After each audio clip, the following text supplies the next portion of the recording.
Afternoon students, welcome to SRS IAS and law academy. पिछली जो class थी उसमें हमने डिस्कस किया था कि जो पार्लियामेंट्री स्टैंडिंग कमेटीज जो हैं उसमें क्या क्या इश्यूज हैं। ठीक है, तो नेक्स्ट हेडिंग डालो, सेम ही टॉपिक चल रहा है आपका सेकंड क्लास में भी।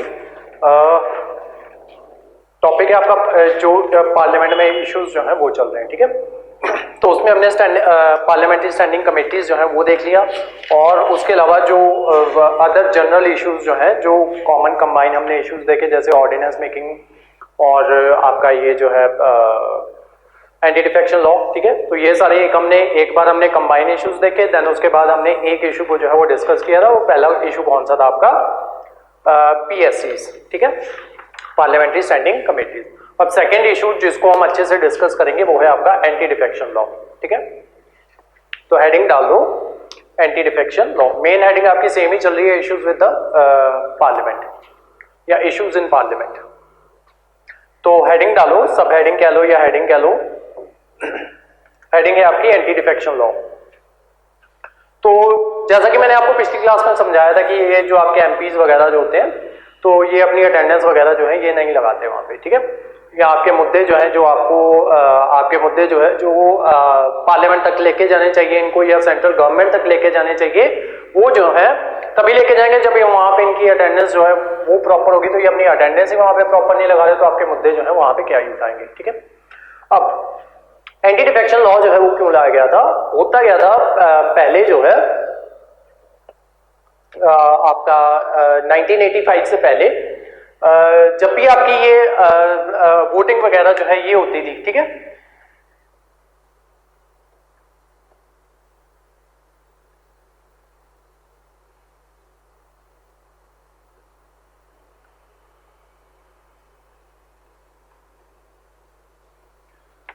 तो जब भी आपकी वोटिंग होती थी, ठीक है, तो फॉर एग्जांपल हाइपोथेटिकली मान लेते हैं कि कोई पर्सन 1 है। ठीक है, उसने क्या किया, वो कहता कि मैं जो है वो कांग्रेस की तरफ से इलेक्शन जो है वो लड़ रहा हूं। तो उसने क्या किया, कांग्रेस की तरफ से इलेक्शन लड़ा। आपको क्या हुआ कि मान लो वो आपकी बंदा जो है वो आपकी कॉन्स्टिट्यूएंसी से बिलोंग करता है, या आपकी कॉन्स्टिट्यूएंसी से वो बंदा जो है वो खड़ा हुआ था। ठीक है, तो आपने क्या देखा कि कांग्रेस जो है, हाइपोथेटिकली मान लेते हैं कि आपको ये लगा कि कांग्रेस जो है वो बहुत अच्छा काम कर रही है। तो आपने क्या किया, आप इस पर्सन को अच्छे से जो है वो नहीं जानते थे, इसकी पर्सनल हिस्ट्री क्या है, या पर्सनली ये बंदा जो है वो कैसा है, आपको उसके बारे में कुछ नहीं पता था। दूसरा हम करते हैं, पंजाब में एग्जांपल लेते हैं कि एक अकालियों ने एक पर्सन 2 जो है वो खड़ा कर दिया सेम कॉन्स्टिट्यूएंसी से। ठीक है, और इसके कंपैरिजन में आपको पर्सन 2 जो है वो आपको लगता है कि नहीं जी वो बंदा जो है वो नहीं होना चाहिए। तो आपने क्या किया, अकाली प्लस बीजेपी। ठीक है, तो आपने पर्सन 2 को चूज ना करके आपने पर्सन 1 को चूज कर लिया, इररिस्पेक्टिव ऑफ द फैक्ट कि ये दोनों पर्सन जो है वो कैसे हैं। आपने सिर्फ और सिर्फ इसको देख के वोट जो है वो डाल दी। ठीक है, कि वो कौन सी पार्टी से जो है वो बिलोंग करते हैं। आपने क्या किया, इतना कर दिया। अब इस बंदे को आपने क्या बना दिया, MP बना दिया या MLA बना दिया। MP लेके चलते हैं सेंट्रल लेवल पे। ठीक है, तो आपने इस बंदे को क्या किया, आपने इस बंदे को MP बना दिया। ठीक है, 1985 से पहले की बात है। अब इसने क्या देखा, ये बंदा जो है वो देखता है कि बीजेपी वाले इसको क्या बोलते हैं कि हम तुझे जो है वो 5 करोड़ रुपया दे देंगे, तो तू क्या कर। यहां पे जो है सेंटर में क्या हुआ, उससे पहले सेंटर में क्या हुआ कि 2-3 वोट जो है वो चाहिए। ठीक है, मतलब बराबरी का मुकाबला था दोनों का। तो इनको क्या चाहिए कि 2-3 वोट जो है अगर कांग्रेस को मिल जाएगी तो कांग्रेस जो है वो बहुमत में आ जाएगी, और अगर बीजेपी को मिल जाएगी तो वो जो है वो बहुमत में आ जाएंगी। अब ऐसा मान के चलो कि दोनों के पास हाफ वोट्स हैं, हाफ नंबर ऑफ MPs हैं। ठीक है, तो first pass the post system होता है, जिसके जितने ज्यादा नंबर ऑफ MPs हो जाएंगे वो जो है वो जीत जाएगा। ठीक है, अब बीजेपी वाले इसको क्या बोलते हैं कि हम तुझे जो है वो 5 करोड़ रुपया देते हैं, या हम ऐसे करते हैं कि तुझे ना कोई अच्छा सा वो जो है पोर्टफोलियो जो है वो तुझे दे देंगे, तो तू ऐसे कर, तू ना हमारी पार्टी में आ जा। ऐसे ही 2-3 बंदों के साथ और करते हैं। ठीक है, ताकि जो है अपना बहुमत बना लें और सेंटर में इनकी सरकार जो है वो बन जाए। अब 1985 से पहले क्या होता था, ये जितने भी MPs वगैरह होते थे इनके ऊपर कोई भी डिफेक्शन जो है वो नहीं लगती थी, यानी कि ये अपनी मर्जी से पार्टी जो है वो चेंज कर सकते थे। लेकिन इस वजह से क्या हुआ कि ये कांग्रेस, ये सरकारें जो है बहुत जल्दी बनती और गिरने लग गई। ठीक है, तो आयाराम गयाराम की सरकार जो है उसको वो कहा जाने लग गया। तो उस वजह से ये एक जो है एंटी डिफेक्शन लॉ करके एक लॉ जो है एक अमेंडमेंट की गई हमारे कॉन्स्टिट्यूशन में, अमेंडमेंट 52nd अमेंडमेंट जो है वो कहा जाता है उसको कॉन्स्टिट्यूशन अमेंडमेंट एक्ट, ठीक है। तो ये जो है 52nd कॉन्स्टिट्यूशन अमेंडमेंट एक्ट जो है 1985 में आया। देन उसके बाद जो है कोई भी बंदा जो है वो अपनी पार्टी जो है वो चेंज जो है वो नहीं कर सकता। अब एक चीज और समझो, यहाँ पे बच्चों को कंफ्यूजन होती है, कुछ जो कैंडिडेट्स होते हैं वो निर्दलीय खड़े होते हैं, ठीक है, इंडिपेंडेंट कैंडिडेट्स जो है वो बोला जाता है उनको, ठीक है। तो जो इंडिपेंडेंट कैंडिडेट्स होंगे क्या वो पार्टी चेंज कर सकते हैं कि नहीं कर सकते, तो इसका आंसर है नो, ठीक है। जो इंडिपेंडेंट कैंडिडेट्स होते हैं वो भी अपनी पार्टी जो है वो चेंज नहीं कर सकते, वो जाएंगे वो अपना इंडिपेंडेंट ही जो है वो एज एन एमपी वहां पे पार्लियामेंट में जाके बैठेंगे, एक बात। दूसरी बात, अब अगर ये अपनी पार्टी जो है वो चेंज नहीं कर सकते लेकिन इनको भी तो फेवर्स लेने होते हैं, ठीक है। मान लो इसने अपनी कॉन्स्टिट्यूंसी में क्या करना है, डेवलपमेंट जो है वो लेके आनी है, डेवलपमेंट करवानी है, तो उसके लिए भी इसको जो है जो बड़ी बड़ी पार्टी जो है उनसे फेवर जो है वो लेना होगा। तो वो किस तरीके से फेवर लेते हैं, ये डायरेक्टली नहीं बोलते कि हम किसी भी पार्टी में शामिल हैं, लेकिन फॉर एग्जाम्पल कांग्रेस जो है वो कोई नियम लेके आई है, ठीक है। मान लो कांग्रेस की सरकार बन गई और बीजेपी जो है वो 10 वोट जो है उसके कम है, ठीक है, यानी कि हाइपोथेटिकली मानते हैं कि टोटल 500 सीटें हैं, ठीक है। तो 500 सीटें में जिसकी 251 सीट्स हो जाएंगी वो सरकार बना लेगा, ठीक है, और जिसकी 249 हो जाएंगी यानी कि टोटल 500 हो गया, तो उसकी सरकार जो है वो नहीं बनेगी। अब जिसकी सरकार बनी है, ठीक है, अब ये क्या कर रहे हैं, ये कोई बिल जो है वो लेके आए हैं। अब उस बिल को पास करवाने के लिए मान लो 50% का बहुमत चाहिए या आप मान लो 2/3 का बहुमत चाहिए, तो 2/3 का बहुमत इससे तो मिल नहीं सकता, ठीक है, क्योंकि ये तो हाफ ही है। अब उसका बहुमत लेने के लिए इनको क्या करना पड़ता है, जो दूसरी पार्टीज जो होती हैं या दूसरे इंडिपेंडेंट कैंडिडेट्स होते हैं उनसे जो है वो इनको फेवर जो है वो लेना पड़ता है। अब फॉर एग्जांपल कांग्रेस की सरकार बन गई 251 वोट्स के साथ बन गई, ठीक है, लेकिन कोई भी बिल अगर पास करवाना है, अगर तो सिंपल मेजोरिटी से करवाना है तो वो करवा लेंगे, ठीक है, क्योंकि वो सिंपल मेजोरिटी कितनी होती है 50% + 1, तो ये 50% + 1 जो है वो बन रहा है, वो तो बन जाएगा। लेकिन अगर कुछ स्पेशल मेजोरिटी से पास करवाना है तो उसके लिए जो है ये जो निर्दलीय जो होते हैं इनका फेवर जो है ये जो है इनको लेना पड़ता है, जो सेंटर में सरकार होती है। अब ये क्या करेंगे, ये डायरेक्ट इसमें शामिल नहीं होंगे, ठीक है। मान लो कांग्रेस कोई बिल लेके आती है जिसमें स्पेशल मेजोरिटी जो है वो चाहिए, इसको लगता है कि वो बिल जो है वो सही है, ठीक है, तो ये आउटसाइड सपोर्ट जो है वो उनको दे सकते हैं, ठीक है। तो इसमें कुछ भी ऐसा जो है इस बंदे की डिफेक्शन जो है वो नहीं होगी। डिफेक्शन का मतलब ये होता है कि उसकी सीट जो है वो कैंसिल नहीं होगी। अगर ये बंदा किसी भी दूसरी पार्टी में शामिल हो जाता है तो एंटी डिफेक्शन लॉ के तहत अगर पार्टी में शामिल हो जाता है तब एंटी डिफेक्शन लॉ के तहत इसकी सीट जो है वो कैंसिल हो जाएगी। कौन से रूल के अकॉर्डिंग, एंटी डिफेक्शन लॉ के अकॉर्डिंग और ये 52nd कॉन्स्टिट्यूशनल अमेंडमेंट एक्ट के अकॉर्डिंग, ठीक है। लेकिन अगर ये आउटसाइड सपोर्ट देता है, उसमें शामिल नहीं होके उसकी जो है आउटसाइड सपोर्ट देता है, तब उसके साथ जो है वो ऐसा कुछ भी नहीं होगा, ठीक है। तो ये दो बातें जो है वो ध्यान में रखनी है। सबसे पहली बात, कोई भी बंदा अपनी पार्टी छोड़ के दूसरी पार्टी ज्वाइन नहीं कर सकता, अगर करता है तो उसकी सीट कैंसिल हो जाएगी। नंबर 2, जो इंडिपेंडेंट कैंडिडेट्स हैं वो भी किसी पार्टी को ज्वाइन नहीं कर सकते, ज्वाइन करते हैं तो उनकी सीट जो है वो कैंसिल हो जाएगी। नंबर 3, ये इंडिपेंडेंट कैंडिडेट्स किसी भी पार्टी को जो है पार्टी में ज्वाइन नहीं हो सकते, लेकिन उसको आउटसाइड सपोर्ट जो है वो दे सकते हैं, ठीक है। वैसे ही जो इसके मेंबर्स होते हैं, कांग्रेस के मेंबर्स होते हैं, ये काम सिर्फ और सिर्फ आउटसाइड सपोर्ट देने वाला काम सिर्फ और सिर्फ इंडिपेंडेंट कैंडिडेट्स कर सकते हैं। अगर आप बोलो कि कांग्रेस का कोई एमपी जो है वो अगर आउटसाइड सपोर्ट देना चाहे अकालीस को या बीजेपी वालों को, तो वो जो है वो नहीं कर सकता। वो किसके अगेंस्ट हो जाएगा, विप के अगेंस्ट, ठीक है। तो वो विप के अगेंस्ट आएगा। जैसे ही कोई बंदा विप के अगेंस्ट जाता है तो उसके अगेंस्ट भी एंटी डिफेक्शन लॉ जो है वो लग जाता है और उसकी सीट जो है वो कैंसिल हो जाती है, ठीक है। तो ये सारा था आपका एंटी डिफेक्शन लॉ। अब इसको लिख लो, और कुछ समझाने वाला होगा तो वो मैं आपको समझा दूंगा, ठीक है। लिखो, anti defection law came into force, anti defection law came into force. वैसे ये सारा हमने लिखा हुआ है, ठीक है, इसमें मेन जो है वो इश्यूज लिखने वाले हैं, लेकिन फिर भी लिख लो एक बार। Anti defection law came into force after passing, मैंने पॉलिटी में लिखवाया है ये सब कुछ आपको। Anti defection law came into force after passing of 52nd amendment in 1985 which added which added 10th schedule,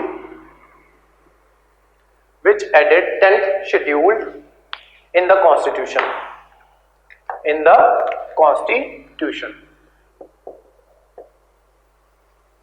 Roman में लिखना 10th शेड्यूल, ऐसे मत लिखना।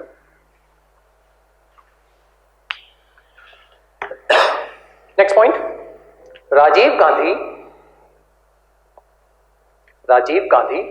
termed it as the first step towards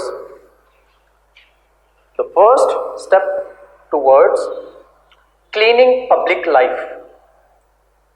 The first step towards cleaning public life. Full stop. Under this act, an MP or MLA can be disqualified on the grounds of defection from one party to another.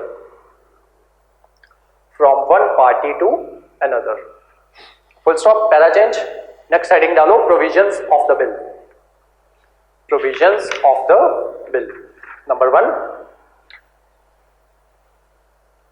Provisions में लिखो सबसे पहले grounds of defection.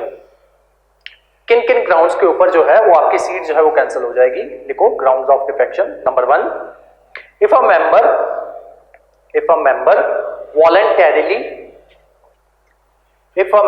voluntarily gives up membership of its own party. Number 2, if a member votes against or abstain from voting,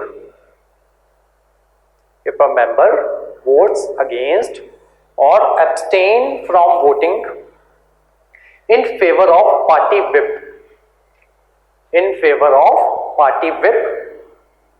without taking prior permission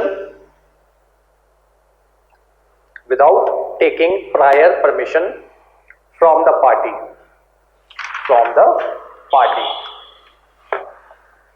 Third point,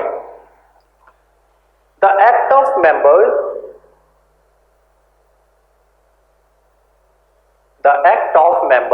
should be condemned by party within 15 days. ठीक है, अगर उसे party whip की बात नहीं मानी है तो पार्टी को 15 दिन के अंदर उसका जो एक्शन जो है उसको कंडेम करना पड़ेगा। 15 दिन के बाद कंडेम करते हैं तो उसकी जो है वो डिस्क्वालिफिकेशन जो है वो नहीं होगी। ठीक है, 15 दिन के अंदर उनको जो है उसका एक्शन जो है उसको कंडेम करना होगा। ठीक है, the act of member should be condemned by party within 15 days.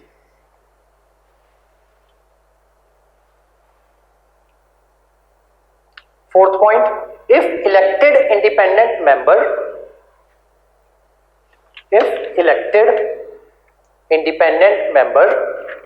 ठीक है, ये सारे ग्राउंड्स ऑफ डिफेक्शन चल रहे हैं। If elected independent member joins another party, ठीक है, तो अगर इलेक्टेड इंडिपेंडेंट मेंबर जो है वो भी किसी दूसरी पार्टी को ज्वाइन कर लेता है तब भी ग्राउंड ऑफ डिफेक्शन जो है उसके ऊपर लगेगी। ठीक है, last point, if nominated member, कुछ इलेक्टेड होते हैं जिनको लोग इलेक्ट करके भेजते हैं। ठीक है, कुछ नॉमिनेटेड होते हैं। लोकसभा में कितने मेंबर्स नॉमिनेटेड होते हैं? 2 मेंबर्स। ठीक है, एंग्लो इंडियन कम्युनिटी से। और जो आपकी राज्यसभा होती है उसमें 12 मेंबर जो है वो नॉमिनेटेड होते हैं। इनको नॉमिनेट कौन करते हैं? प्रेसिडेंट करते हैं। ठीक है, if a nominated member joins any party after 6 months from his oath taken in the house. ठीक है, अगर नॉमिनेटेड मेंबर जो है 6 महीने बाद जो है किसी दूसरी पार्टी को ज्वाइन कर लेता है तब भी उसके ऊपर डिफेक्शन जो है वो लग जाएगी। ठीक है, अब आपका क्वेश्चन होगा कि 6 महीने से पहले जो है वो ज्वाइन कर लेता है तब क्या होगा। ठीक है, 6 महीने से पहले ज्वाइन कर लेगा तो उसके ऊपर विप जो है वो लगा देंगे और फिर भी उसको वो जो है वो कर देंगे, डिस्क्वालीफाई जो है वो कर देंगे। ठीक है, जो कॉन्स्टिट्यूशन में रूल्स हैं वो यही है कि 6 महीने बाद अगर करता है तो जो है वो करना चाहिए, लेकिन लूप होल ढूंढ के वो जो है हमारी ये जो है पॉलिटिकल पार्टीज जो है उन्होंने लूप होल ढूंढा हुआ है कि उस बंदे ने विप की बात नहीं मानी, तो इस वजह से 6 महीने से पहले अगर वो पार्टी जो है नॉमिनेटेड मेंबर अगर अपनी पार्टी जो है वो चेंज करता है तो क्योंकि उसने विप की बात नहीं मानी, विप के अगेंस्ट गया वो, तो उस वजह से भी उसको डिस्क्वालीफाई जो है वो कर दिया जाएगा। ठीक है, एक्सेप्शंस लिखो, किस किस केसेस में डिस्क्वालिफिकेशन जो है वो नहीं होगी, ठीक है, या डिफेक्शन जो है वो नहीं लगेगी। तो लिखो exceptions. Number 1, if 2/3 of the party members, if 2/3 of the party members agree to a merger of a party with another party, ठीक है। फॉर एग्जांपल यूथ कांग्रेस करके एक पार्टी है, हाइपोथेटिकल यूथ कांग्रेस, ठीक है, उसमें कितने मेंबर्स हैं? टोटल 300 मेंबर्स हैं, ठीक है। तो यूथ कांग्रेस करके पार्टी है, अब इस पार्टी के 2/3 मेंबर्स जो हैं यानी कि 200 मेंबर्स जो हैं, अगर वो किसी दूसरी पार्टी के अंदर मर्ज कर जाते हैं तब इन 200 के 200 मेंबर्स की जो है डिस्क्वालिफिकेशन जो है वो नहीं होगी, ठीक है। अगर टोटल पार्टी के 2/3 मेंबर्स जो है वो मर्ज कर जाते हैं तो डिस्क्वालिफिकेशन जो है वो नहीं होगी, ठीक है। तो ये पहली एक्सेप्शन है। Second exception, if a member is elected as a presiding officer, ठीक है, अगर कोई मेंबर जो है वो एज अ प्रिसाइडिंग ऑफिसर जो है वो इलेक्ट हो जाता है। प्रिसाइडिंग ऑफिसर कौन होता है? लोकसभा में कौन होता है? स्पीकर, और राज्यसभा में कौन होता है? चेयरमैन, ठीक है। तो इन ये दोनों जो है, अगर ये जो है अपनी पार्टी चेंज कर ले, क्योंकि ये जो है अब ये एमपी नहीं रहते, जैसे ही ये स्पीकर चुन लिए जाते हैं, चेयरपर्सन जो है वो चुन लिए जाते हैं, चेयरमैन चुन लिए जाते हैं, तो ये जो है किसी एक पार्टी के एमपी जो है वो नहीं रहते, इनको दोनों की बात सुननी होती है, ठीक है। आप देखते नहीं हो कि जब जो है हाउस में जब भी आपके एमपीज वगैरह बोल रहे होते हैं तो वो हाउस को अड्रेस करते हुए रादर देन किसी उसको एक पर्टिकुलर एमपी को टारगेट करते हुए वो क्या करते हैं, वो स्पीकर से बात करते हैं, ठीक है, स्पीकर को सुनाते हैं, वो जो सुनाते हैं, ठीक है, वो सुना तीसरे बंदे को रहे होते हैं जिनको उन्होंने सुनाना होता है, लेकिन प्रोटोकॉल यही है कि वो स्पीकर को जो है वो बोलेंगे, ठीक है। तो स्पीकर जो है वो इंडिपेंडेंट होता है, या आप कह लो कि किसी एक दल का जो है वो नहीं होता, ठीक है, वो दोनों के लिए बराबर होता है। लिखो, if a member is elected as presiding officer, if a member is elected as a presiding officer and he voluntarily gives up the party membership, आपके बहुत अच्छे स्पीकर्स जो हैं आपके हिस्ट्री में रहे हैं, जिन्होंने जैसे ही वो स्पीकर बनते थे तो वो जो है जानबूझ के अपना वॉलंटरीली अपना रेजिग्नेशन जो है वो दे दिया करते थे कि अब मैं इस पार्टी का मेंबर नहीं हूं, अब मैं जो है इस चेयर की रिस्पेक्ट जो है वो डिग्निटी जो है वो मेंटेन करके रखूंगा, मैं एक इंडिपेंडेंट पर्सन बन जाऊंगा, ना मैं इस पार्टी से बिलोंग करता हूं, ना मैं रूलिंग पार्टी से बिलोंग करता हूं, ना मैं ऑपोजिशन पार्टी से जो है वो बिलोंग करता हूं, ठीक है। तो वो जो है वो वॉलंटरीली अपनी ये जो है वो दे देते हैं, रेजिग्नेशन जो है वो लिख के दे देते हैं कि हम किसी पार्टी के मेंबर नहीं है, ठीक है। तो वो जो है वो 5 साल के लिए वो स्पीकर जो है वो रहते हैं, यानी कि इंडिपेंडेंट या आप कह लो निष्पक्ष, ठीक है। सेकंड पॉइंट रिपीट कर रहा हूं, if a member is elected as a presiding officer and he voluntarily gives up the party's membership, ठीक है, अगर वो वॉलंटरीली पार्टी की मेंबरशिप जो है वो त्याग देता है तब भी उसके ऊपर डिफेक्शन जो है वो नहीं लगेगी, लेकिन कंडीशन क्या है कि वो या तो स्पीकर होना चाहिए या चेयरपर्सन होना चाहिए, यानी कि प्रिसाइडिंग ऑफिसर जो है वो होना चाहिए। थर्ड वाला पॉइंट जो है, ये ओरिजिनल एक्ट जब 1985 में आया था तब इसको इंक्लूड किया गया था, लेकिन बाद में इसको एक्सक्लूड कर दिया गया था, ठीक है। 91st कॉन्स्टिट्यूशनल अमेंडमेंट एक्ट के तहत इस पॉइंट को जो है बाद में एक्सक्लूड कर दिया गया था। पॉइंट लिख लो, in original act there was an exception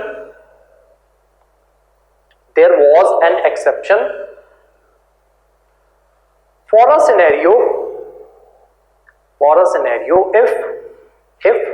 1/3 members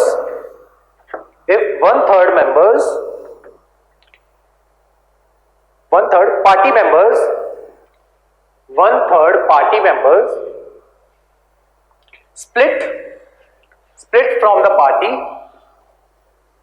split from the party and joins another party. Joins another party. Full stop. This provision has been deleted by 91st Constitutional Amendment Act. 91st Constitutional Amendment Act. ठीक है, अब इन दोनों में difference समझो. क्या था आपका exception? पहली एक्सेप्शन क्या लिखवाई थी मैंने कि अगर 2/3 मेंबर्स, ठीक है, एक हाइपोथेटिकल पार्टी है यूथ कांग्रेस, उसके 300 मेंबर्स हैं, ठीक है, तो 300 मेंबर्स में 2/3 ने क्या किया, वो मर्ज कर गए किसी दूसरी पार्टी में. यहां पे वर्ड ध्यान रखना, मर्ज, ठीक है, यानी कि वो मर्ज कर रहे हैं 2/3 मेंबर्स, यानी कि 300 का 2/3 कितना हो गया, 200 मेंबर्स जो हैं वो मर्ज करके दूसरी पार्टी में, तब इनकी डिफेक्शन जो है वो नहीं होगी. ठीक है, लेकिन अभी हमने क्या लिखा, अगर 1/3 मेंबर्स जो हैं स्प्लिट कर जाएं, ठीक है, यानी कि 100 मेंबर जो है वो स्प्लिट करके किसी दूसरी पार्टी में मर्ज कर जाए तो इनकी डिफेक्शन हो जाएगी. ठीक है, ओरिजिनल एंटी डिफेक्शन लॉ जब बना था आपकी 50 कौन सी अमेंडमेंट लिखवाई थी मैंने आपको, 52nd कॉन्स्टिट्यूशनल अमेंडमेंट एक्ट. ठीक है, उसमें ये प्रोविजन थी कि अगर 1/3 स्प्लिट कर जाएं तब भी इनकी डिफेक्शन जो है वो नहीं होगी. ठीक है, लेकिन 91st कॉन्स्टिट्यूशनल अमेंडमेंट एक्ट में इस चीज को जो है वो एक्सक्लूड कर दिया. उन्होंने बोल दिया कि अगर 1/3 मेंबर स्प्लिट करते हैं तब ये जो है इनकी डिफेक्शन जो है वो हो जाएगी. ठीक है, तो ये डिफरेंस है. पहले ये ओरिजिनल जो एक्ट जो आया था आपका constitutional amendment act, 52nd constitutional amendment act के तहत जो ओरिजिनल एंटी डिफेक्शन लॉ आया था, उसमें ये बोला गया था कि अगर 1/3 स्प्लिट भी कर जाए तब भी उनकी डिफेक्शन जो है वो नहीं होगी. ठीक है, लेकिन 91st कॉन्स्टिट्यूशनल अमेंडमेंट एक्ट के तहत ये बोल दिया गया कि अगर 1/3 स्प्लिट करते हैं तो उनकी डिफेक्शन जो है वो हो जाएगी, यानी कि ये 100 के 100 मेंबर जो है ये डिस्क्वालीफाई कर दिए जाएंगे. ठीक है, नेक्स्ट लिखो डिसाइडिंग अथॉरिटी. ठीक है, डिसाइड कौन करेगा कि इनकी डिफेक्शन जो है वो होगी या इनके ऊपर एंटी डिफेक्शन लॉ जो है वो लगेगा. ठीक है, तो लिखो the presiding officer of the house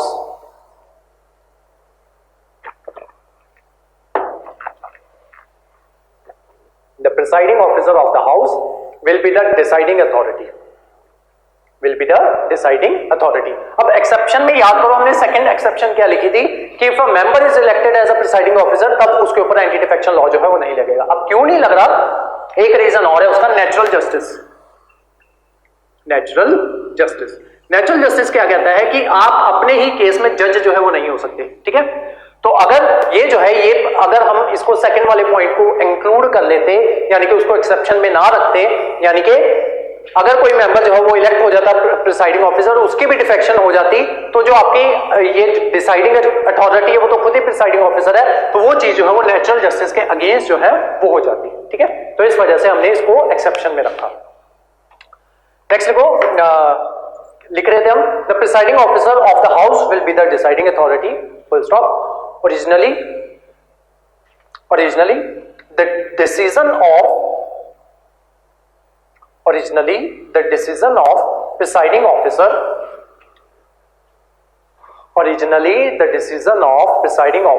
was not under judicial scrutiny,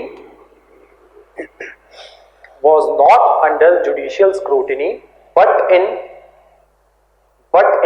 Quixote Holohan case, Kihoto, Quixote Holohan, Holohan, Holohan case, Supreme Court stressed that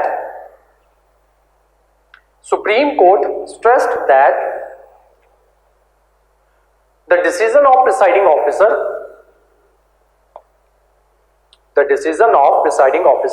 can be questioned in High Court or Supreme Court, as under presiding officer, as under 10th schedule, presiding officer act as tribunal Presiding officer act as tribunal while adjudicating the case.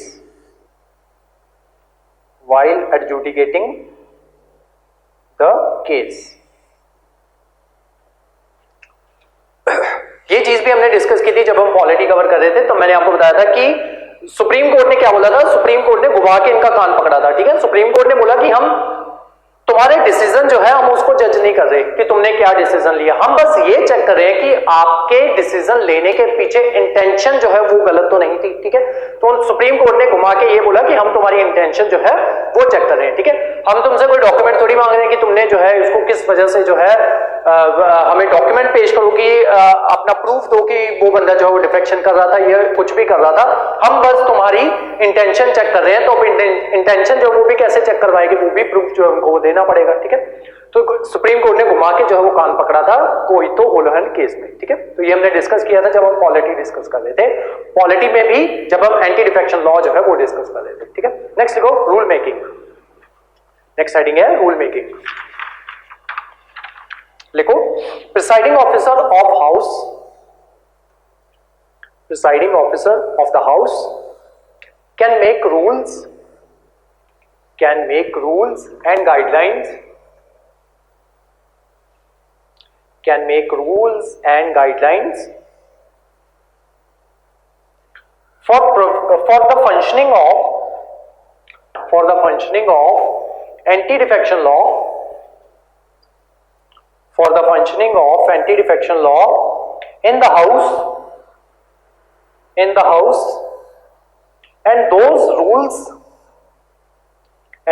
rules should be approved by the house. Those rules should be approved by the house. Next point, advantages. Advantages.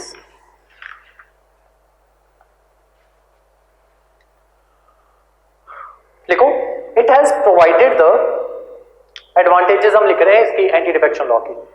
लिखो it has provided the political stability to the government as it acts as deterrence for the members,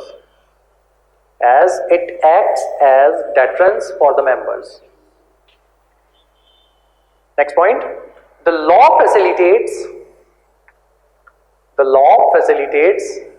democratic alignment. The law facilitates the democratic alignment of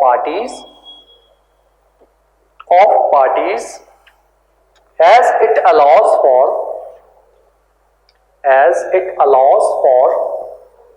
smoother functioning of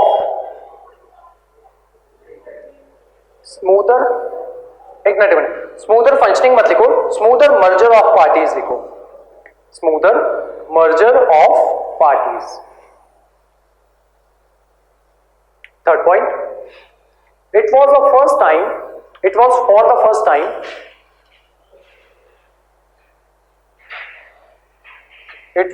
the first time that the political parties got recognition under Constitution. Fourth point, it has reduced instances of horse trading and corruption in political system.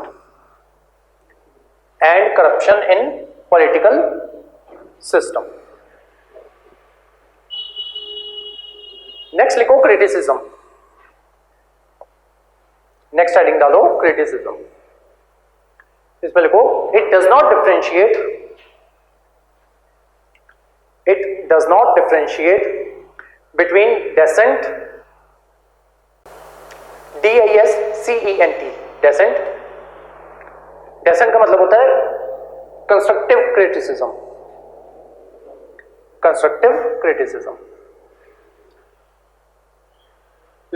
it does not differentiate between descent and defection.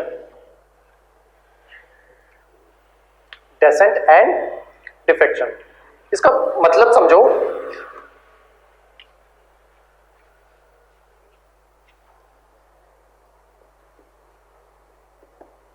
Defection कौन decide करता है? Whip, ठीक है। Whip की बात नहीं मानोगे तो आपकी डिफेक्शन जो है वो हो जाएगी, ठीक है। यानी कि आपकी मेंबरशिप जो है वो कैंसिल हो जाएगी, यानी कि आप एमपी जो है वो नहीं रहोगे, ठीक है। तो ये क्या चीज है? ये है आपकी डिफेक्शन, ठीक है। क्रिटिसिज्म इसका क्या है कि ये जो है ये डिफरेंशिएट नहीं करता कि डेसेंट क्या है और डिफेक्शन क्या है। डेसेंट का मतलब क्या लिखवाया मैंने आपको? DASCENT। डेसेंट का मतलब होता है कंस्ट्रक्टिव क्रिटिसिज्म। कंस्ट्रक्टिव क्रिटिसिज्म का मतलब क्या होता है कि मान लो आपकी पार्टी कुछ गलत कर रही है, ठीक है, तो आप जो है आप उसको क्रिटिसाइज कर सको, ठीक है। कंस्ट्रक्टिव क्रिटिसिज्म जो है आप उसका कर सको, तो वो हक जो है वो आपके पास होना चाहिए, ठीक है। अब इसका एंटी डिफेक्शन लॉ का क्रिटिसिज्म क्या है कि ये फर्क नहीं करता है डिफेक्शन और डेसेंट के बीच में, ठीक है। अगर आप अपनी पार्टी का कंस्ट्रक्टिव क्रिटिसिज्म कर रहे हो तो आपकी विप जो है वो आपके अगेंस्ट जो है वो जा सकती है और आपकी मेंबरशिप जो है वो कैंसिल हो सकती है, ठीक है। तो इस वजह से आपकी पार्टी चाहे कुछ भी कर रही हो, आप उसके हक में हो या फिर नहीं हो, आपको लोगों के सामने यही बोलना पड़ता है कि जो हमारी पार्टी कर रही है वो सही कर रही है। अगर किसानी बिल जो है वो लाए जा रहे हैं तो वो सही लाए जा रहे हैं, ठीक है। तो वो जो है वो इनको बोलना पड़ता है, ठीक है, भले ही अपने अंदर से वो जो है वो उसके अगेंस्ट हो, ठीक है। तो ये है आपका पहला क्रिटिसिज्म कि वो डेसेंट और डिफेक्शन के बीच में डिफरेंस जो है वो नहीं करते, ठीक है, डिफरेंशिएट नहीं करते डेसेंट क्या है और डिफेक्शन क्या है। नेक्स्ट लिखो second point, it promotes party bossism, BOSSISM, party bossism, ठीक है, कि पार्टी जो है वही बॉस है आपकी। It promotes party bossism and leaders dictatorship in the name of party discipline, ठीक है। जो आपकी पार्टी का लीडर होता है वो जो आपको बोलता है आपको वो करना पड़ता है, ठीक है। It promotes party bossism and leaders dictatorship in the name of party discipline. Third point, it curbs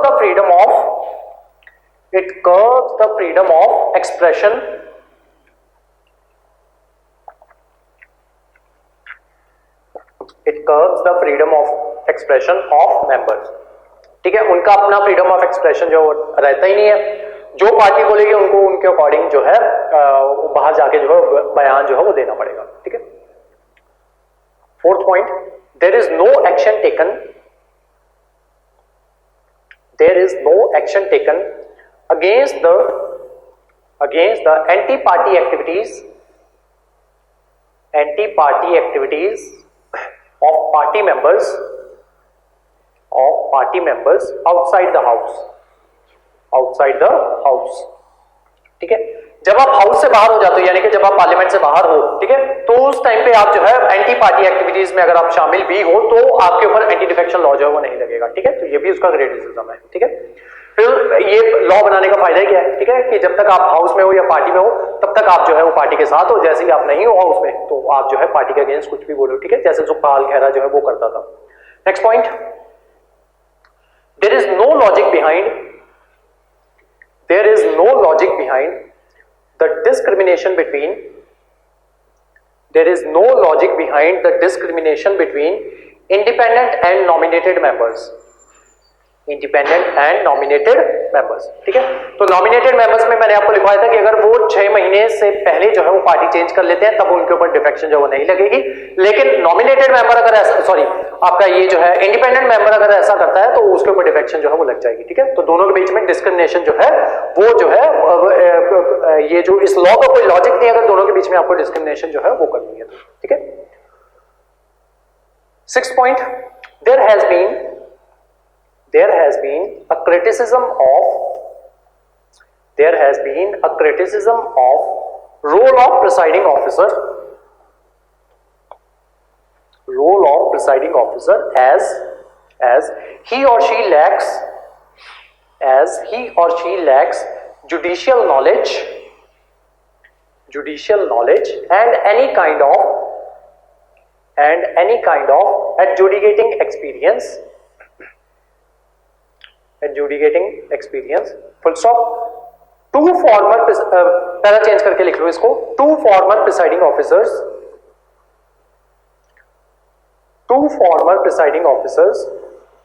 कौन कौन? Shivraj Patil,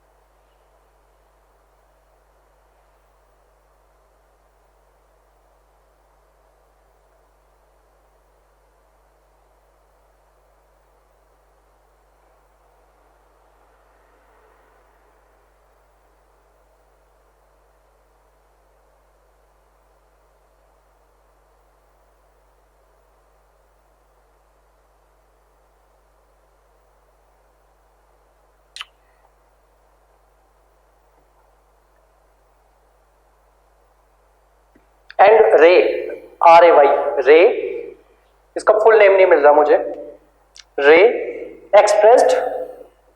expressed doubts over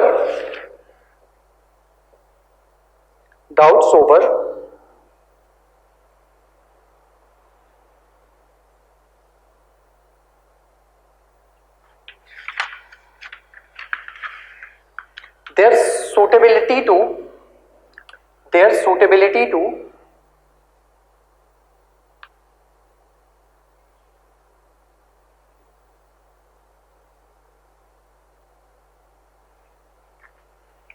adjudicate such disputes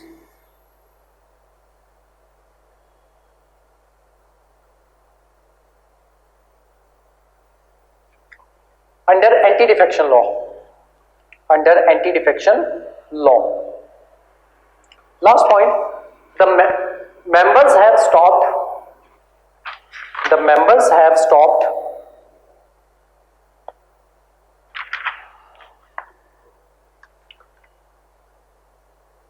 researching over the new bills as they have a pre-mindset that they have to follow the party whip in any case.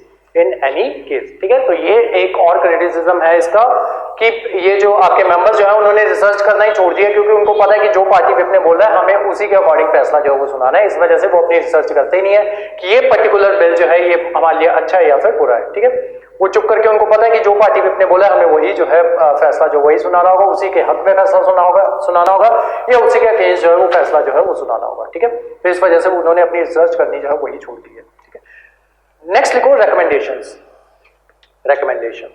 लिखो, Dinesh Goswami committee लिखो। The anti defection law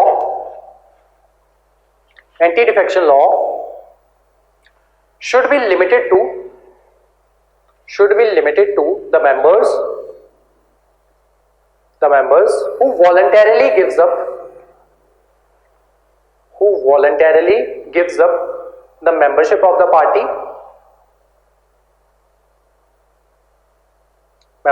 party or joins another party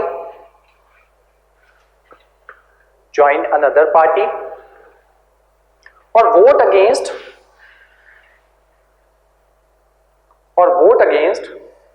the party's whip in confidence or no confidence motion।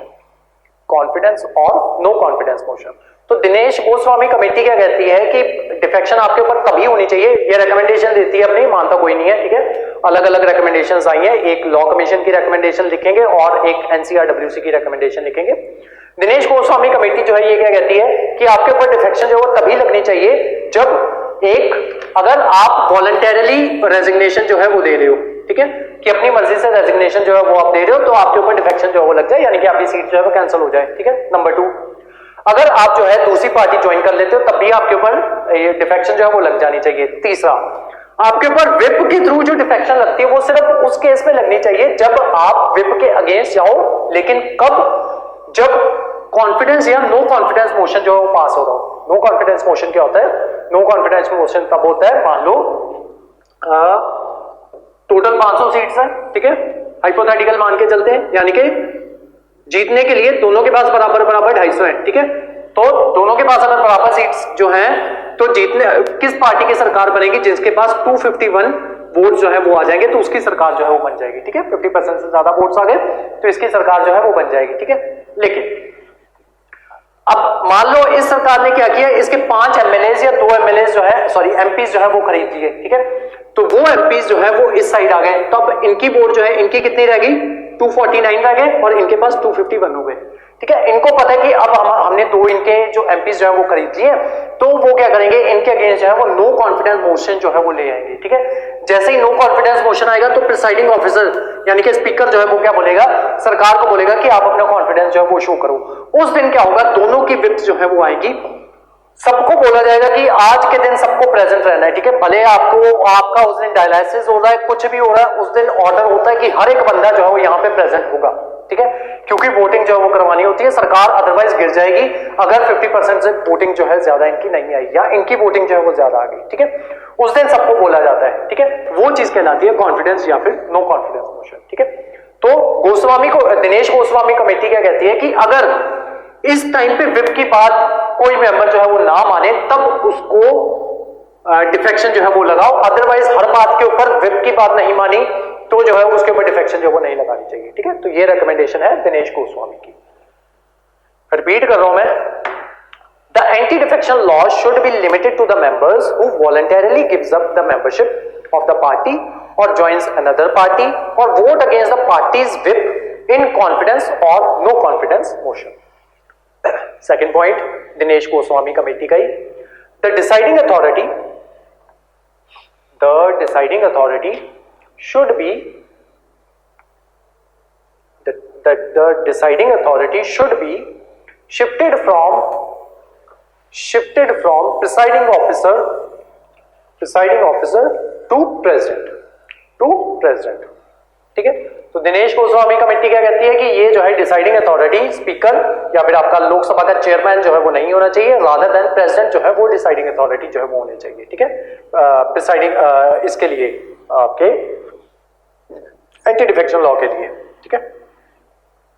Who should act on the advice of, ठीक है। अब president भी खुद act नहीं करेंगे, वो किसके एडवाइस पे एक्ट करेंगे? Who should act on the advice of election commission of India, election commission of India. Second point लिखो, सेकेंड रिकमेंडेशन लिखो लॉ कमीशन की, law commission recommendation. First recommendation क्या है? Exception, the exception for split and merger should be deleted from the act,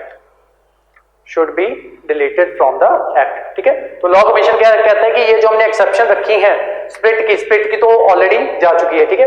merger की जो exception हमने रखी है उसको भी हटा देना चाहिए, ठीक है। अगर 200 मेंबर्स जो है वो उसमें मर्ज करते हैं, यानी कि 2/3 मेंबर्स अगर किसी दूसरी पार्टी में मर्ज करते हैं तो सबको डिफेक्ट करो, ठीक है। सबकी ये जो है सीट जो है वो कैंसिल करो, ठीक है। ये किसकी रिकमेंडेशन है? लॉ कमीशन की। The exception for splits and mergers should be deleted from the act, second recommendation law commission की, the law commission stressed that the whip should only be issued when the government is in danger, ठीक है। वही बात जो जब no confidence motion आए तभी whip जो है वो इशू होनी चाहिए, अदरवाइज विप इशू ही नहीं होनी चाहिए, ठीक है। अगर कोई भी आप लॉ बनाते हो उस पर भी विप इशू हो जाती है ना, तो वो कह रहे हैं कि कोई भी लॉ बनाओ तो जो जितने भी आपके मेंबर्स जो है उनकी इंडिपेंडेंट फ्रीडम ऑफ एक्सप्रेशन जो उनका होना चाहिए। अगर उनको वो लॉ बुरा लग रहा है तो उनके पास हक होना चाहिए कि वो बोल सकें, किसी भी पार्टी से बिलोंग करते हो वो बोल सके कि हम इस लॉ के साथ जो है वो नहीं है, हम इस लॉ के अगेंस्ट है। ठीक है, लॉ कमीशन भी यही बोलता है, जो आपकी दिनेश गोस्वामी कमेटी है वो भी यही बात करती है। ठीक है, the law commission stress that the whip should only be issued when the government is in danger. Third recommendation लिखो, recommendation by NCRWC, NCRWC, national commission on review of working of constitution, national commission on review of working of constitution. इन्होंने क्या recommendation दी है? The vote of defection, vote of defector, the vote of defector to topple the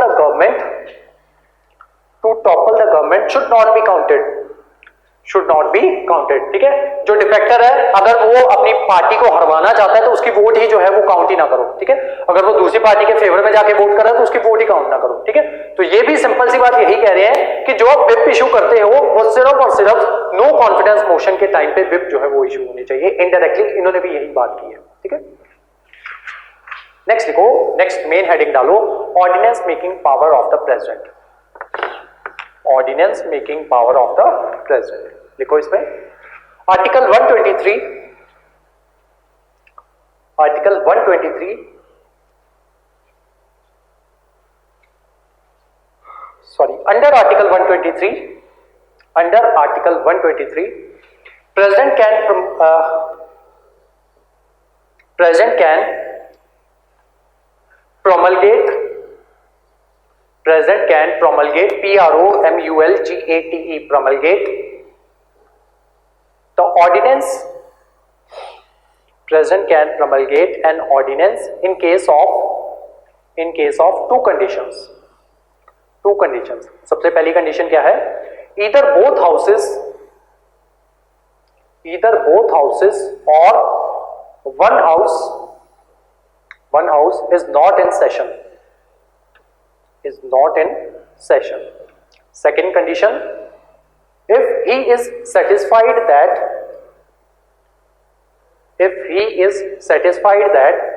the situation exists for the promulgation,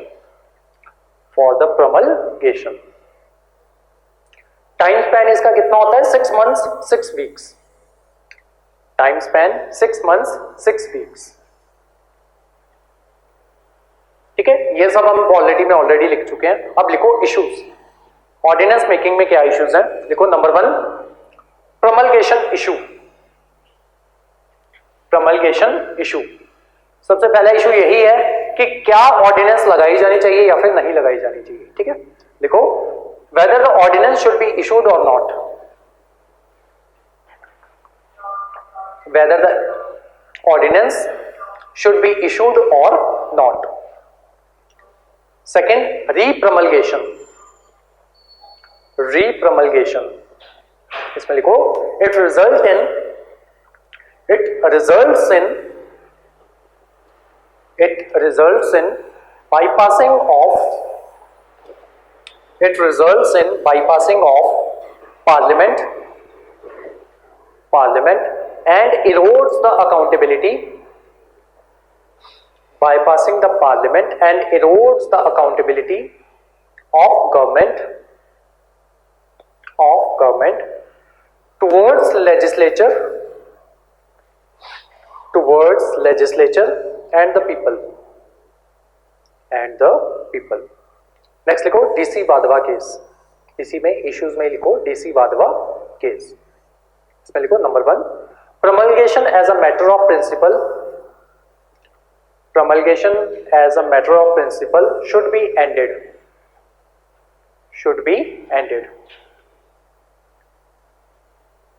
Second, even though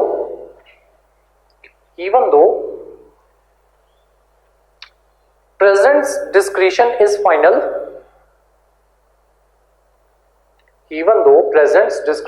final, but if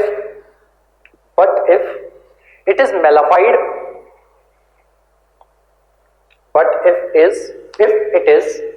nullified, judiciary can review the decision, judiciary can review the decision, ठीक है।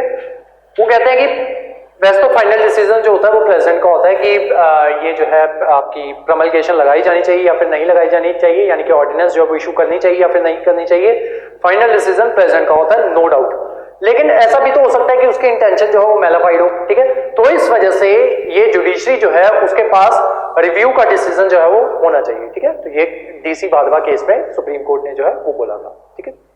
Next लिखो, ये ordinance making power of the president इतना ही था, ठीक है, खत्म है ये। नेक्स्ट हेडिंग डालो, prime ministerial form of the government. Prime ministerial form of government, MINISTRIAL,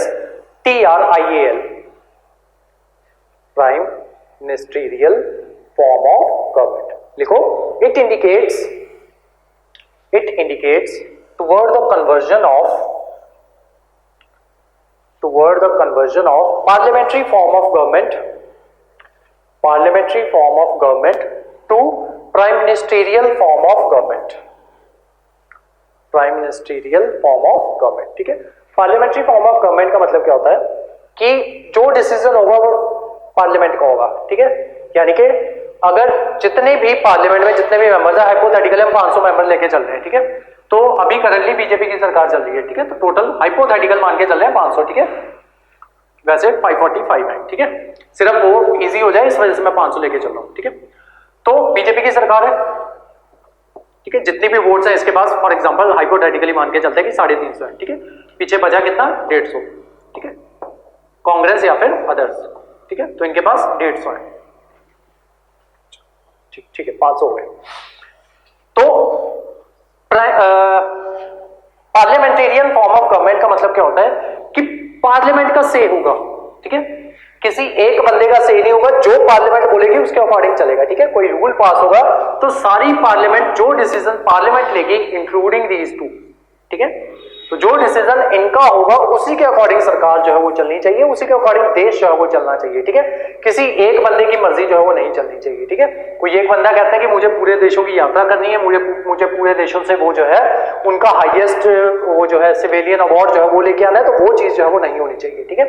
कोई एक बंदा कह रहा है कि मुझे जो है ये कहते हैं ये किसी पर्टिकुलर हाउस से या किसी पर्टिकुलर बंदे का फायदा करवाना है, किसी पर्टिकुलर बंदे के सारे लोन्स जो है वो माफ करने हैं, कोई एक पर्टिकुलर बंदा कहता है, तो वो चीज जो है वो नहीं होनी चाहिए अनटिल अनलेस सारी पार्लियामेंट जो है वो मिलके वो कह रही हो इंक्लूडिंग योर ऑपोजिशन, ठीक है।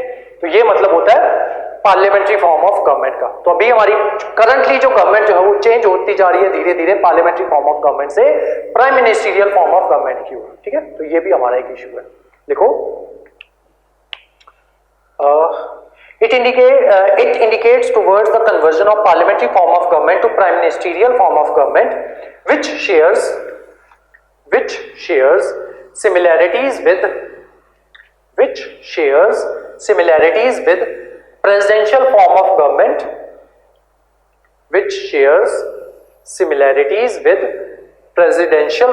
government, as practiced in USA. ठीक है। तो यूएस में क्या होता है, यूएस में आप जो है यहां पे क्या होता है, यहां पे एमपीज जो है वो मिलके चुनते हैं हमारा जो भी प्राइम मिनिस्टर होगा, ठीक है। जो ये सारे एमपीज जो जीत जाते हैं वो मिलके अपना एक प्रेसिडेंट जो है वो चुन देते हैं, ठीक है।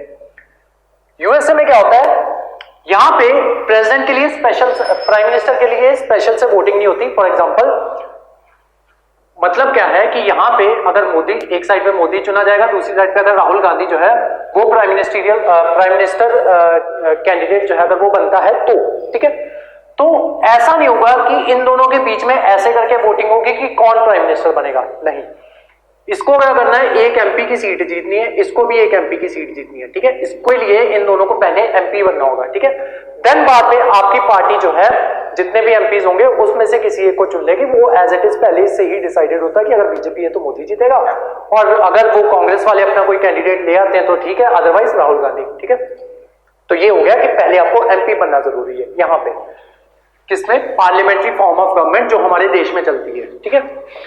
जबकि दूसरे वहां पे प्रेसिडेंशियल फॉर्म ऑफ गवर्नमेंट चलती है यूएसए में, ठीक है। वहां पे क्या होता है कि दोनों कैंडिडेट्स को पहले से पता होता है कि ये बंदा जो है वो प्रेसिडेंट बनेगा, दोनों कैंडिडेट्स, दोनों ये जो पूरा देश जो होता है वो उनके लिए ऐसे वोटिंग करता है कि हम इस बंदे को अपना प्रेसिडेंट चुन रहे हैं, ठीक है। तो दो लोगों के बीच में ऐसे वोटिंग जो है वो होती है, ठीक है। तो ये चलता है प्रेसिडेंशियल फॉर्म ऑफ गवर्नमेंट में, ठीक है। तो धीरे धीरे हमारा ये जो है, और दूसरा यहाँ पे इस बंदे की मर्जी जो है वो चलती है, जो भी जीत जाता है, जो प्रेसिडेंट बन जाता है, उसके अकॉर्डिंग रूल्स वगैरह जो है, जो रूल वो कहता है उस तरीके से वो रूल जो है वो पास करवाया जाता है, ठीक है। सेम चीज जो है, अब ये जो हमने लाइन लिखी उसका मतलब यही था कि हमारा देश जो है वो पार्लियामेंटेरियन फॉर्म ऑफ गवर्नमेंट चलती है। हम धीरे धीरे प्रेसिडेंशियल फॉर्म ऑफ गवर्नमेंट की तरफ शिफ्ट करते जा रहे हैं, जिसमें ये जो है prime ministerial form of government जो है वो बनती जा रही है, ठीक है। हम एक बंदा जो उसका मन करता है उसके अकॉर्डिंग जो है वो हम उसको करने दे रहे हैं, या हमारी पार्लियामेंट जो है वो ऐसी बनती जा रही है कि हम हमारी पार्लियामेंटेरियन फॉर्म ऑफ गवर्नमेंट जो है वो presidential form of prime ministerial form of government की तरफ जो है वो कन्वर्ट होती जा रही है, ठीक है। नेक्स्ट लिखो, under this the hyphen which joins the legislative part of state to executive becomes the single person. Criticism लिखो इसका, पार्लियामेंटेरी इलेक्शंस, एक मिनट, पार्लियामेंटेरी इलेक्शंस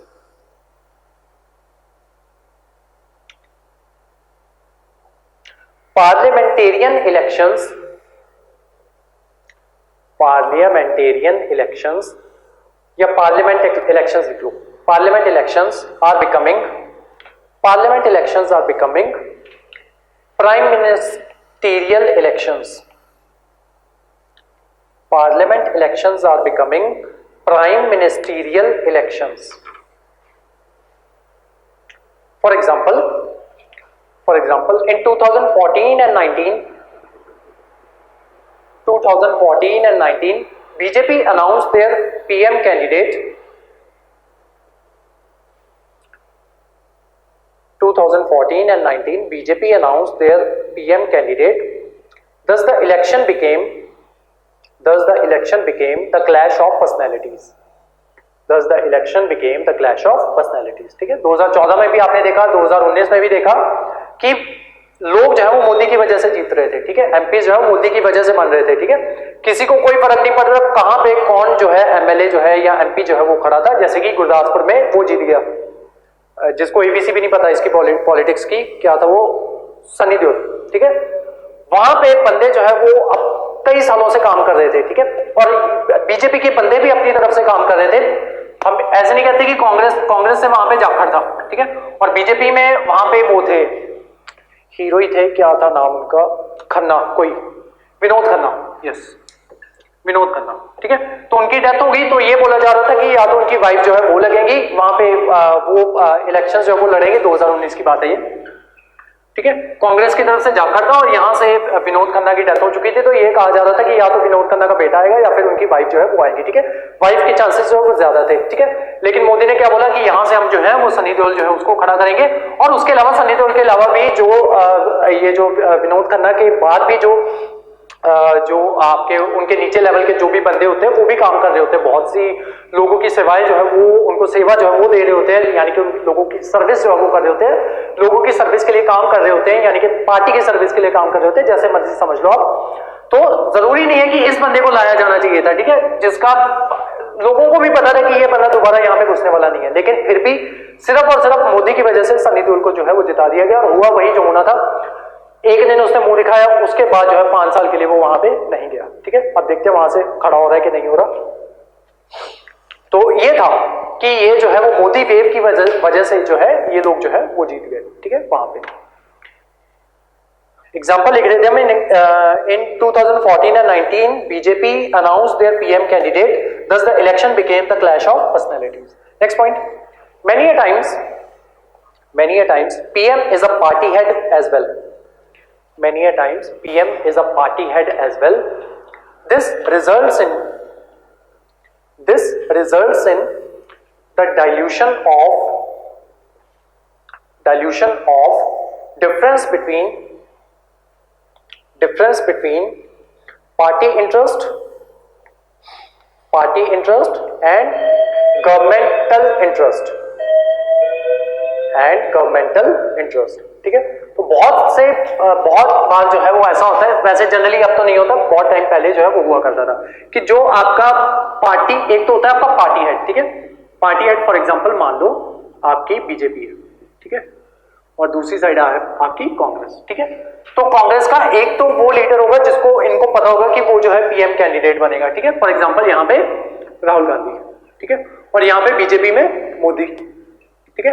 एक बंदा तो ये होता है, दूसरा कौन होता है, दूसरा होता है पार्टी हेड, ठीक है, वो बंदा होता है, वो पार्टी का हेड होता है कि पार्टी में जो भी एक्टिविटीज होंगी वो इस बंदे के अकॉर्डिंग जो है वो होगी, ठीक है। लेकिन क्योंकि कांग्रेस में ये जो है एक ही खानदान की चलती है, तो वो जो है पार्टी हेड वो सिर्फ नाम का होता है, एज सच उसकी बात जो वो नहीं मानी जाती, माना वही जाता है जो ये लोग कहेंगे, ठीक है, सोनिया गांधी या फिर राहुल गांधी, ठीक है। लेकिन जो आपके क्या कहते हैं कागजों में जो है एक पार्टी हेड जो वो होता है, ठीक है। अब यहाँ पे हमने बोला गया है कि कई बार क्या होता है कि पार्टी हेड और जो आपका प्राइम मिनिस्टर जो होता है वो सेम बंदे होते हैं, ठीक है। पार्टी हेड को क्या काम करना होता है, पार्टी हेड को हर वो काम करना होता है जो उसकी पार्टी के लिए सही हो। फॉर एग्जांपल बीजेपी किस वजह से आई थी, आरएसएस की वजह से, ठीक है, या फिर कह लो इन आरएसएस के मुद्दे क्या है, राम मंदिर बनवाना, ठीक है। तो इसका काम क्या होगा कि मैं जैसे तैसे राम मंदिर बनवा दूं, इसको इस चीज से कुछ मतलब नहीं है कि कितनी एजुकेशन का लेवल जो है वो कितना नीचे गिर रहा है, अनएम्प्लॉयमेंट का लेवल जो है वो कितना, अनएम्प्लॉयमेंट जो है वो कितनी ज्यादा बढ़ चुकी है कंट्री में, इस बंदे को इस चीज से कुछ मतलब नहीं होगा, इसको मतलब होगा अपनी पार्टी से। पार्टी का एजेंडा क्या था, राम मंदिर बनवाना, ठीक है, तो इसका मेन एजेंडा क्या है, ये बनवा दूं मैं, देश का क्या हो रहा है उससे मुझे कोई मतलब नहीं है, ठीक है। तो ये प्रॉब्लम्स जो है वो आ जाती हैं, तो इसी वजह से हमने इसको क्रिटिसिज्म में लिखा कि many a times PM is a party head as well. This results in dilution of differences between party interest and government interest. ठीक है, गवर्नमेंट का इंटरेस्ट किस चीज में होना चाहिए, लोगों के इंटरेस्ट में, ठीक है, कि लोग जो है वो क्या चाहते हैं, लोगों के लिए जरूरी क्या है, लोगों के लिए इंपॉर्टेंट क्या है, ठीक है, रादर देन उसका इंटरेस्ट किस तरफ हो जाता है, पार्टी के हित में, ठीक है, कि पार्टी जो है वो क्या चाहती है। नेक्स्ट लिखो, in case of interest of party, मतलब उसी के आगे लिखो, in case of interest of party and government make collide or combine, make collide or combine, collide नहीं है, सॉरी collude है, COLLUDE, collude or combine. Next point, under this prime minister substitute the president, the prime minister substitute the president as real executive head,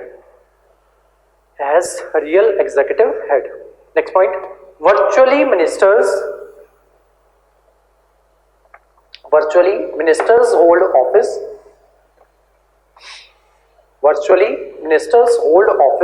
during the pleasure of prime minister rather than the president. Next point, PMO overshadows prime minister office, PMO overshadows all other ministries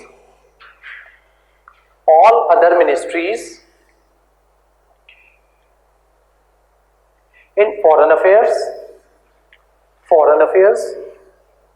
defense deals, etc.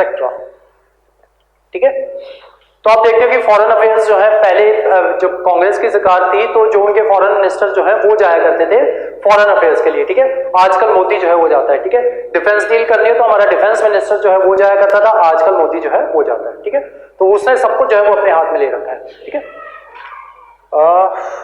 PMO overshadows all other ministers in foreign affairs and defense deals, etc. For example, defense ministry formally complained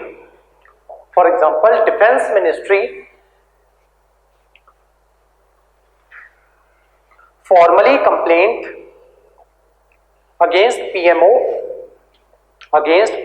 in Rafale deal, deal. Last point आज का, under this PM is in charge of, under this PM is in charge of all policy sections of government and he adopts the role of coordinator as well as he summons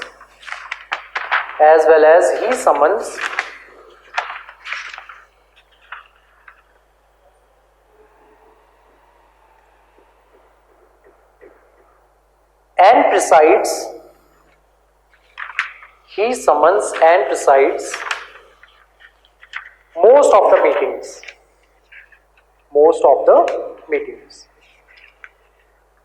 ठीक है, इसी के साथ आपकी आज की class जो है वो खत्म होती है। नेक्स्ट क्लास में हम कवर करेंगे ऑफिस ऑफ गवर्नर और फिस्कल फेडरलिज्म। ठीक है, ये दो टॉपिक्स जो है वो हम नेक्स्ट क्लास में जो है वो कवर करेंगे। ठीक है, तो आज की जो हमारी क्लास थी वो यहीं तक थी। Thank you so much.